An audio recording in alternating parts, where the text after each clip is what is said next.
بچوں، آج کہانی سناتے ہیں ایک شرارتی بچے کی۔ نام ہے اس کا یاسر۔ اس کی شرارتوں سے سب ہی تنگ تھے۔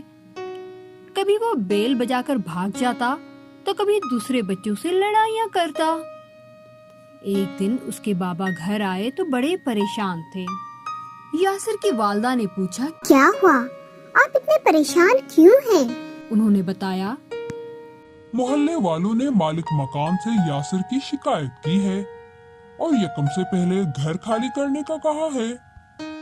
انہوں نے گھر کی تلاش شروع کر دی مگر کوئی اچھا گھر نہ ملا اور وہ پریشان رہنے لگے۔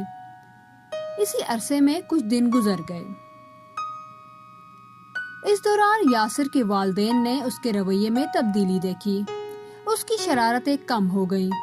شرارتیں کم ہوئی تو شکایتوں میں بھی کمی آئی۔ آخر کار پہلی تاریخ قریب آ گئی۔